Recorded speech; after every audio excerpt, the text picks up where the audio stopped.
And welcome back, everybody, to another episode of Life from the Inside Out. It's been a little while since we've taped. If you've been watching the videos, you notice I've got a different background. We moved our house, and that's been quite the project. And full disclosure, I have no idea what we talked about on the last episode. It's been a while. So I was talking with Serge. We figured Kris will be able to take it from here. But hope everybody's doing all right that's viewing. And Serge, how you doing? I'm doing pretty good.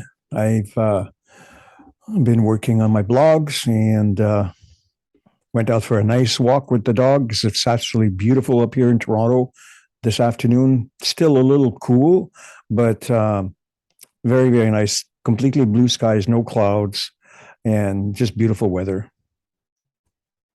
Yeah, that sounds good. It's heating up in California as well.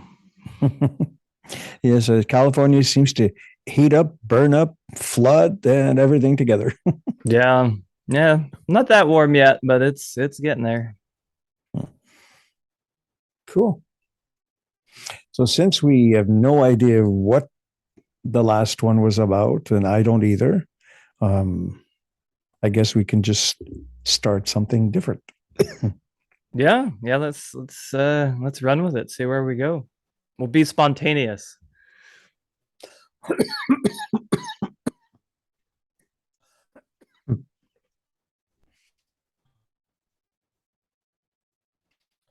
I guess we'll just hit the ground running. All right, sounds like a plan.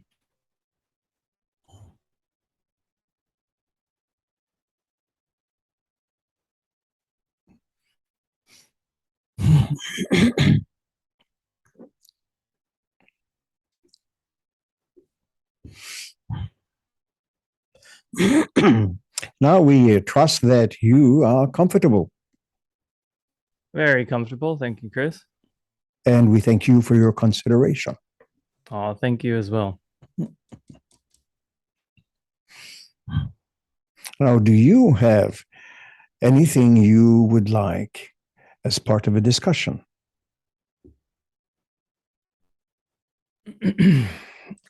Well, a topic that I think a lot of people are going through, especially, we've been in it seems like coming out of the pandemic, and it seems like things are reopening. Um, but we've had some discussions, and I know we've kind of danced around in some of our seminar discussions too, the idea of like emotional clearance. And I was wondering if there are any uh, correspondence to some of these, because I know a lot of people that are moving through that process. And is there any correlation between kind of the pandemic kind of rearing down and some of these things that people are experiencing? Maybe some of our viewers might be as well. Indeed, and very likely you are correct on that. The world, for most people, was suddenly turned upside down just over 2 years ago. And people in the modern generation have not had to deal with any kind of pandemic. One of the last big ones was the Spanish flu in the early 1900s. Millions of people perished in that. Since then, there have been small, more localized situations. But now, suddenly, your people are faced with a worldwide situation. And of course, this provides fodder for all the conspiracy theorists that you can shake a stick at. And it changed the way people respond to situations. It left many feeling vulnerable, and some still are feeling vulnerable, uncertain. Will we be hit with something else? When is something else going to come at us? What do we do? People trying to reintegrate into the workforce are suddenly finding new situations. People who, during the pandemic, became quite comfortable working from home, in some places are suddenly confronted with either return to the office or kiss your job goodbye. Other people are offered the opportunity to work still, some days at home, some days at the office. Other people can still work remotely. But that is not the only situation. It is not only just about work. There is still great discussions about a sense of self-worth now, discussions about how to handle oneself, what kind of environment can we find ourselves in. People find themselves in strange situations. Nothing seems to be quite the same. And even though many want to return to quote unquote normal, there are still some differences, mainly because private lives have been altered. And it is not just about whether you go to work or not, or you work from home, but it is just about the way society functions. Global responses to the pandemic have exposed a variety of, we will just call them flaws, in the manner in which different governments responded to the situation to assist their citizenry. So this also leaves a certain kind of vulnerability about governing bodies, about governance, whether it is in democratic or dictatorial situation. Still, the issue is there. But this reflects another kind of issue. Now, it is not just about recognizing that governance has hesitations and flaws, but people also do. People recognize that they too have hesitations. They too have fears that have not gone away in spite of reassurances at any level of society. So human beings do love their consistency. They love things to continue the way they are. But at the same time, this pandemic presented the real possibility that change must also be incorporated and accepted in one's life in a very real manner, whether it has to do with an other pandemic to come or just personal changes in one's life and especially in one's mindset. So how do you prepare your mind? How do you prepare yourself for change?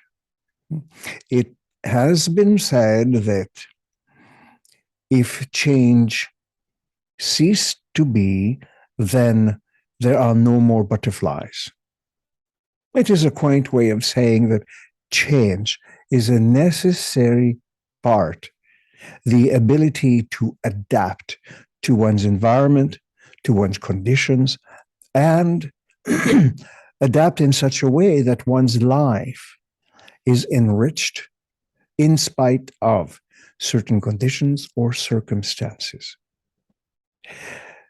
The human species has had to deal with change in incredible ways over a vast span of time. The Younger Dryas period of approximately 12 to 13,000 years ago involved many, many changes. And there have been many similar and even greater changes in the remote past. Your planet has been the subject of meteorite impacts, some of which caused great devastation, some of which wiped out almost all life form of your planet before. Human beings have had to find shelter in underground terrains and caves in order to survive. They have had to adapt, change their physiology again and again in order to cope with situations. And the coping also involves developing certain mental strategies, coping mechanisms. And the idea of a pandemic has brought all of this back to one degree or another. Will there be a pandemic that will cause even more widespread devastation? Will there be other situations that may also precipitate such changes, both in geographical and political and even civilization-wise? Many civilizations in the past simply disappeared. Will this one as well? So underlying this in some ways are remnants of those kinds of racial memories. And it brings up a kind of anxiety. People seem to be much edgier than they were a while back. It is not just about the frustration of lockdowns and government imposed restrictions of movement and so on, but it is a far greater insecurity. And that has to do with some of the great cataclysmic changes that have occurred over time. Echoes of these still circulate in the collective unconscious, and that brings a certain level of uncomfortableness, unease, anxiety in the population. So people are edgier. You seem to notice that there are deadly events that occur more frequently than they used to. This is a reflection of those insecurities. So how would a people and an individual more or less find their way through the maze of these collective angst? This presents something that is perhaps difficult for a people to understand. And there are aggressive governments that launch wars that seem to be never ending. So how does one deal with all of this? Does one just continue feeling despair,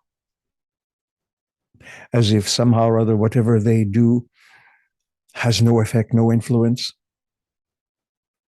So how does one put this into context? One of the easiest way to begin putting this in context is the process, if you like, of understanding exactly what may be causing or motivating your own personal angst. What seems to rattle you the most? It would certainly not be because perhaps a loved one forgot to put your sugar in your coffee or anything of that matter. It would be about personal insecurity. So how does one come to terms with that? One of the easiest and very effective means of doing so is, first of all, to recognize exactly what seems to trigger you. What is behind your anxieties or fears or worries? at that deeper personal level. Once you can identify even a few of those items, the idea then is to accept that you have these insecurities, not to just brush them off or consider them inconsequential, but instead to recognize it and appreciate that there may indeed be a part of you that wants to be certain that you are safe.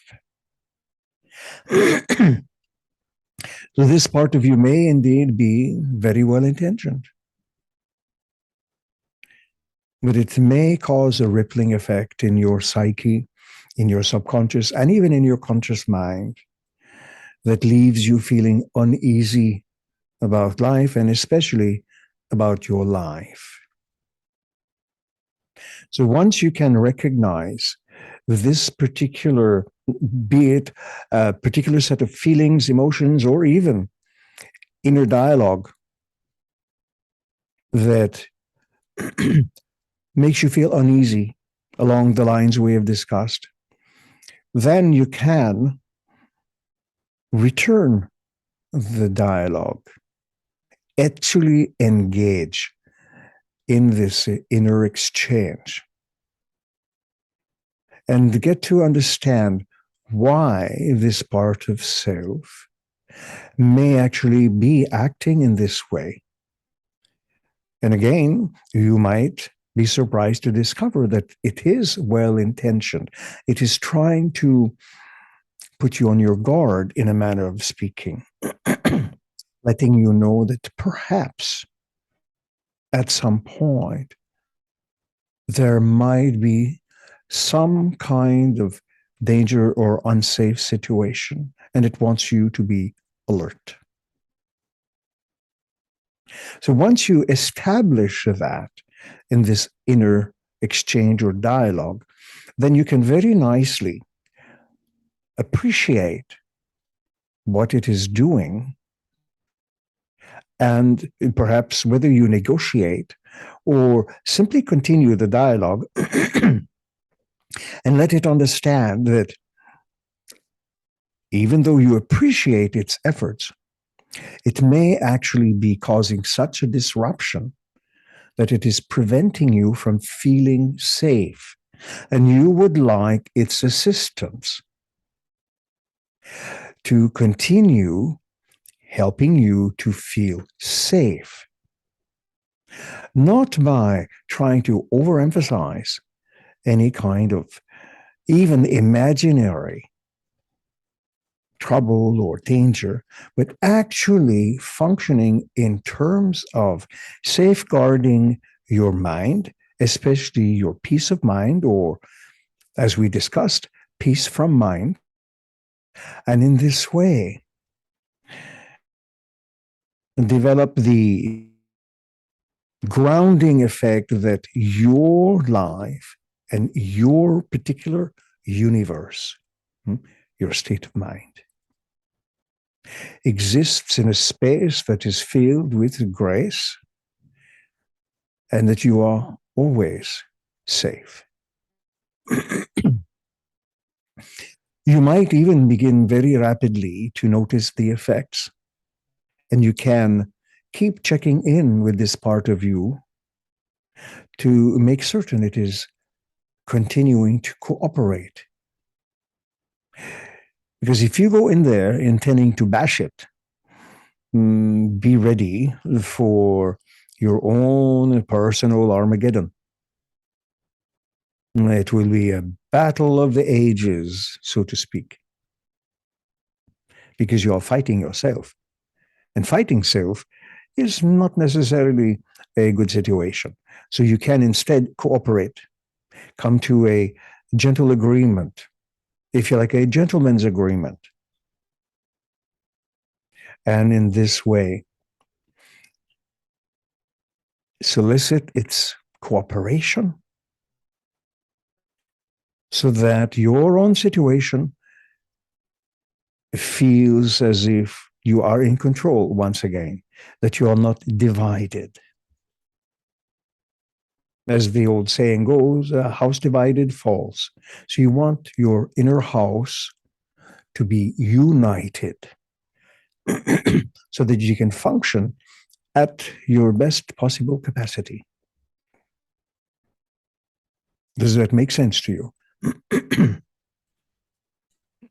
Yeah, it does. I've just been finding that inner dialogue important. And then also, I think, Kris, what I wanted to mention is, um, at least in my experience, when some of the fear response, those aspects that are trying to, had a protective function come up, there's usually like connections between the where our mind makes connections between it. Say for instance, in my example, I had friends that sort of betrayed my trust, and so one of the connections is I'll notice my mind wandering. I'll be interacting with a friend and being like, oh well, the next they're gonna get you, they're gonna do this again. And so I could see the protective functioning, but yet, I don't have friends that would do that anymore. So there's like these connections, but we kind of move into a different mind space. They still come up. Indeed. And these are old programs that may never have been cleared. So again, the notion that you can engage beneficial and nurturing dialogue will bring down the angst.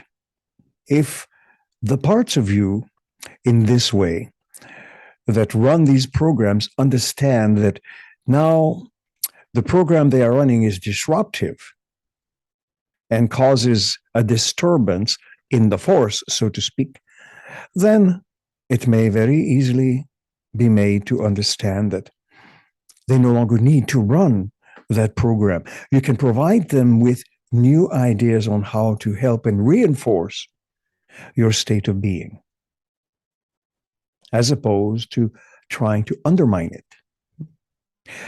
As we have explained recently, you might remember, the reason there are so many different kinds of governances or governments, whether democratic or tyrannical throughout the world, represents or symbolizes the opportunities and possibilities for your own inner governance.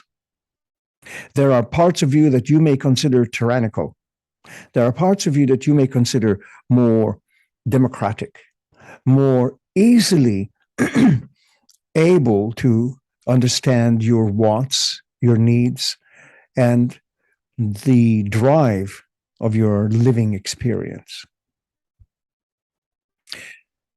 The human mind is an extraordinary tool. Extraordinary. And it is much underappreciated and underused.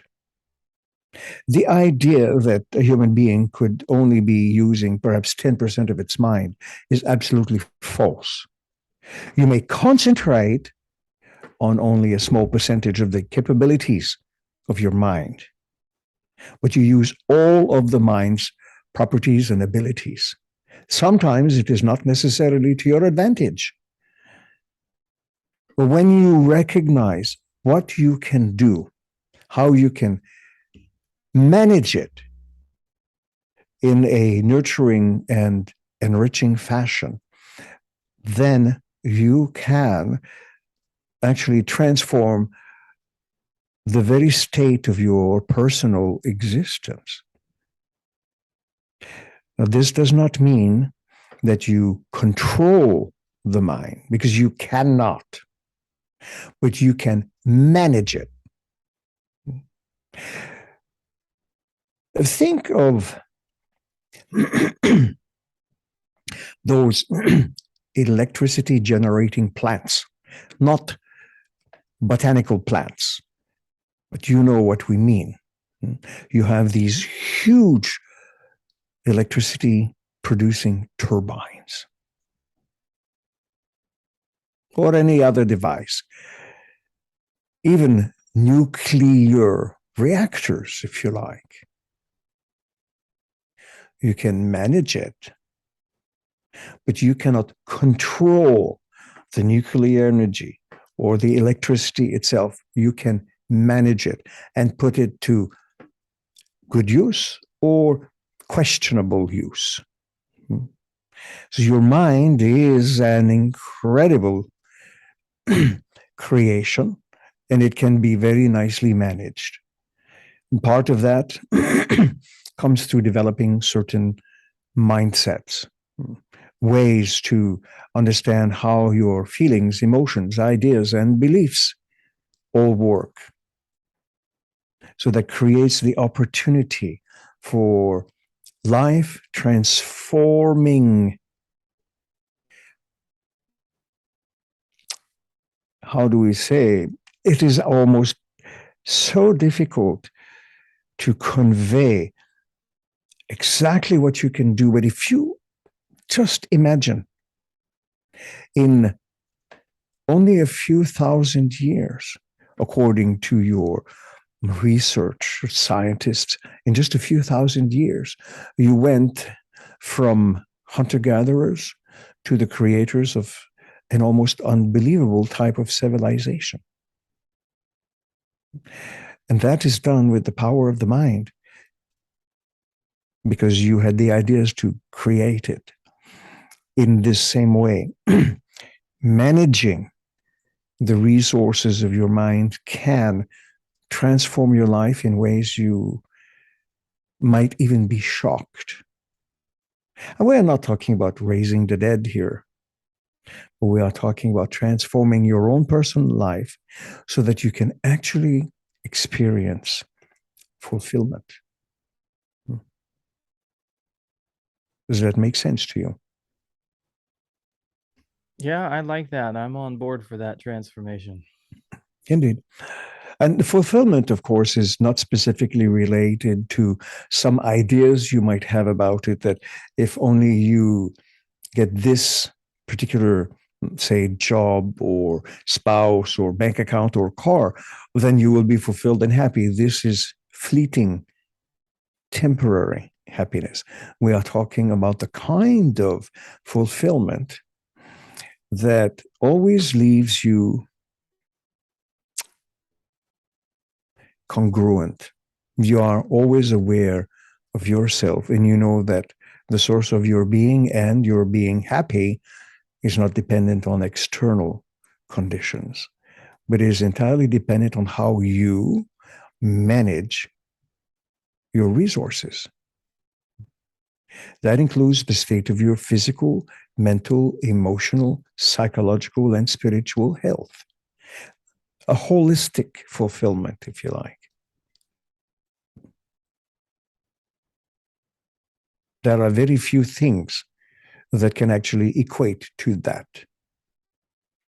And even from the greatest antiquity, some of which would boggle your mind, there have been all manner of teachings. Sometimes it appears in the form of spirituality, religion, philosophy, and so on. These have all been various attempts to communicate that managing your inner resources, specifically your mind, can produce incredible results. The purpose of all of these, again, is to encourage recognizing the potentials, the opportunities, and the possibilities of that kind of management. And it leads to a more fulfilling life. Now, of course, some of the ideas that have been expressed eventually turn into religions that care little for the original end product and care more for the profitability of all the followers. This simply explores another branch of the potential of the human mind. But overall, the possibilities inherent within thoughts and thought processes that flow in and out of your awareness are tremendous.